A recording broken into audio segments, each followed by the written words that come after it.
Hello friends, welcome back to my channel. The video, which means the previous video we have studied in Julius Caesar Act 1, Scene 2, the conversation between Cassius and Brutus. And Brutus was telling that I give more importance to the honor than the fear of death. So from there, let's start. Cassius, I know that virtue to be in you, Brutus. So he's telling, I know, Brutus, I know that you have the quality. I only know you have the quality in you. And as well as I do know your outward favor well. And he is telling, I know you have that virtue, you have that quality, as well as I know your outer appearance. You are a man of honor, not the fear of death. Honor is the subject of my story. Okay, now what is my subject? Honor is my subject. I want to come to that point. I want to tell you about honor because for me too, honor is very important as a man. I cannot tell what you and other men think of this life, but for my single self, I had as lief not be as, live to be in awe of such a thing as I myself. Here, he is trying to convince Brutus with his cunning ideological views. What are that? He is telling that I don't know, or I can't say that what you think of this honor or what others think of that. But I don't want to fear anyone. I give more importance to the honor because the life which I live, I don't want to be under the fear of the death. I just want to live as a courageous person, as an honorable person. I don't want to live under the fear of death. I was born free as Caesar. So were you. We both have fed as well, and we have both entered the winter's cold as well as he. So he's trying to say that Julius Caesar, Caesar is not superior to us because what the privileges we got, that the privilege we got, the same privilege who got Caesar too. Because we born as free and you were born as free. I was born as free. Caesar was born as free. What is the difference in that? That it was telling. And another, we both have fed as well. The food which we had, the same food who had, Caesar had. Is there any speciality in that food? The same food we had. And we can both endure the winter's call as well as he. So we both experienced the winter, the cold. So the same thing who experienced Caesar as well as Brutus as well as myself, that means Cassius. So what is the difference in Caesar and me? We all are equal. Why he wants to make this idea to Brutus? Why? Because he wants to make that Caesar is not superior or extraordinary. He's just a normal person, just a natural person like us, just a common person like us. Now, here he is going to tell two stories which he want to convince Brutus that he is a normal person and I am the hero. He is just a weak, feeble person, just like others. So let's see the story. First, for once, that means once upon a time, like that. Upon a raw and gusty day, the troubled Tiber chafing with her shores, Caesar said to me, darest thou, Cassius, now leap in with me into this angry flood? Okay, what happened? The Tiber River was crashing against its shore. That means swelling. Okay, just like a flood. It's a trembling like anything. And what happened? Caesar challenged whom? Cassius. Caesar challenged me. Okay, dearest Cassius. Okay, do you have the courage to jump into this river? and swim with me. So he was challenging me. So what happened now? Now leap in with me into this angry flood. Okay, in this flood, let's swim and swim to yonder point. Till where? Till the yonder point. Yonder point means the destination or the particular point. Now, upon the word accounted as I was, I plunged in and bade him follow. So indeed he did. So, without any second thought, with the same dress, armed dress, I jumped into the river and told and ordered, bade him, whom Caesar, just to follow me. So he just want to prove that Caesar is an ordinary person.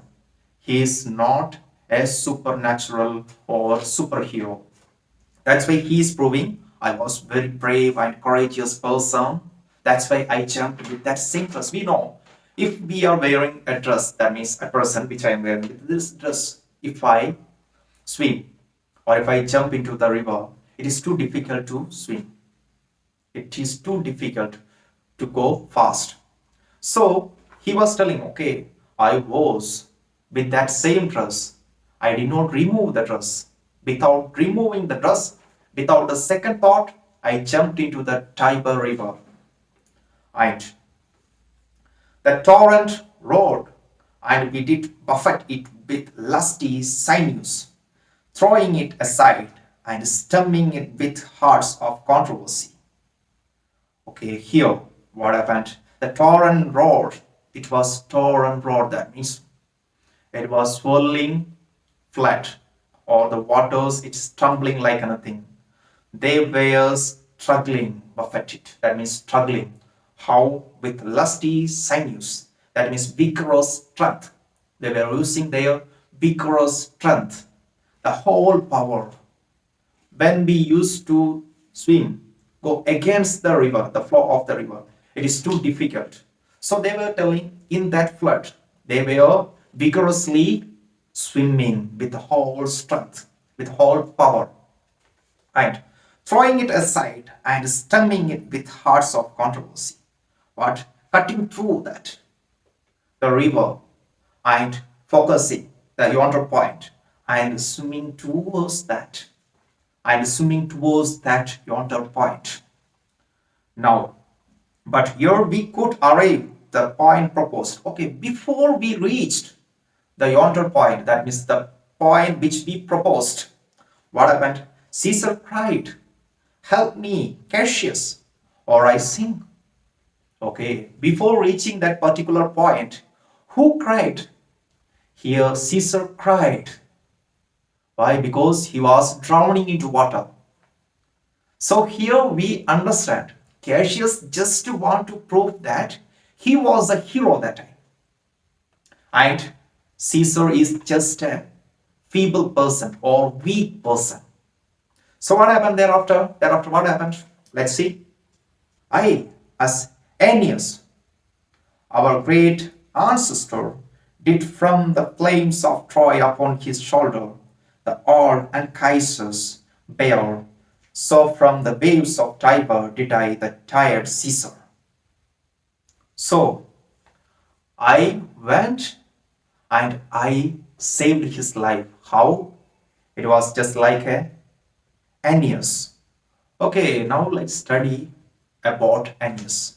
Actually, in the Greek Roman mythology, Aeneas is a Trojan prince and he is a legendary founder of Rome. When Greek set fire and devastated the Troy, what happened? Aeneas was helpless. He just wanted to carry his father and Caius. And what happened? He just left his wife. The Greek soldiers killed his wife, and finally, from that fire, the Greek army totally devastated, destroyed the Troy, okay, the Trojan people. And finally, who escaped along with the father? Aeneas carried his father. His father's name is Anchises. Okay, so He was who Cassius was carrying whom Caesar, just like that, his aged father, just like that, I carried him. So here just he want to prove that he is the hero of this story and Caesar is a just weak person. And so from the waves of Tiber did I the tired Caesar, and this man is now become a god, and Cassius is a wretched creature, I must bend his body. If Caesar carelessly, but not on him. Now what happened? Caesar became the god of people. And what about my situation? One who saved the god of people, one who saved the hero of the people. What is the situation about me? What is the situation right now? I am the wretched creature, that means miserable person. If Caesar carelessly walk or look at him, then I just want to wish him. I just want to bend. I wish him. So situation is standing just like countering. So when I saved him as a hero, that time he was a weak person, and now he became the hero of the people, and now I have to bend before him. Why Cassius is telling to Brutus? Because he wants to prove that he is just like a normal weak person, feeble person. And next, one more story. He had a fever when he was in Spain. And when the fit was on him, I did mark how he did shake. Okay, when he was in Spain, for example, he might have gone for any purpose, for any war or anything. There, that because of the due to the weather or climate, he got fever. Okay, that is how he was shaking like this. Okay, and I did mark how he did shake. Okay, I observe, I remember how he used to shiver. This true, this God did shake. Oh, people's God, how could happen this? He is shaking. This God is shivering like anything because of the fever. And his covered lips did from their color fly. Okay, the color of the lips has gone because he is fever. And the same eye whose band doth, oh, the world did lose his luster. Okay, when Caesar used to look at the person, they used to get a kind of fear because that much powerful eyes Caesar has. But now what happened? The brightness of eyes, it is lost. What is that? The color of the lips and the brightness of the eyes, because he is affected by disease or the fever. I did hear him groan, and the tongue of his that bade the Romans mark him and write his features in their books. Okay, when Caesar used to say the word, people used to observe it and catch it and grasp it and write it. Okay, Caesar said this, like a chords. Now what happened? Alas, it cried, give me some drink, Titinius. Okay, now what happened? People who proclaimed us God, who proclaimed us King, he is asking water or he is asking some drinks from whom? Titinius, another one person. Now, as a sick girl, so he is comparing to a sick girl.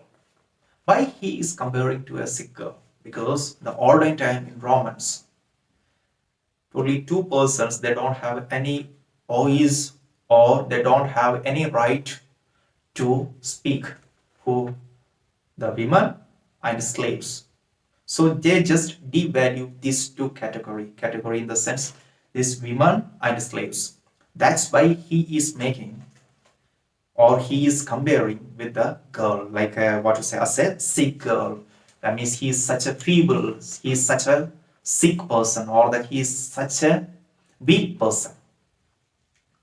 Ye gods, it doth amaze me, a man of such a feeble temper should so get the start of the majestic world and bear the palm alone. So I am amazed.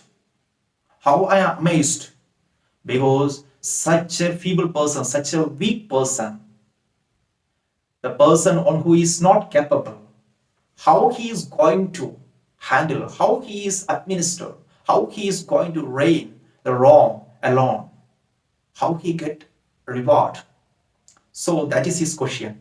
The person on who is not having the courage, the person on who is not strong enough, the person on who is weak, how how can he rule a vast or the big empire, a large territory? It is impossible. Here, Cassius is trying to convince whom Brutus that Caesar is not a superior. He is not superior to us, nor any of the persons, any of the Romans. He is just weak, common, natural, a temper, feeble person. Now, shout flourish. Okay, now the people's noise is coming. So now Brutus, another general shout. I do believe that these applauses are for some new honors that are heaped on Caesar. So here, Brutus, he's telling that another general shout, okay, I can listen the shouting of the people. And I do believe that these applauses, these appreciations from the people, these are the indications they are mentioning or they are making Caesar as the king, Caesar as the hero of Rome. So I hope you got a little bit idea about these two stories narrated by Cassius to Brutus. Why he is narrating? Because he just want to prove that Caesar is not superhero or god of people or hero of people. He's just a normal weak person. Okay, he's not capable of ruling the Rome. So he is indirectly making Brutus to get into his circle. That means in his plan to kill Caesar. So that is his plan. In his story, he is narrating to convince whom? Brutus. So the next we will be learning another part. Thank you.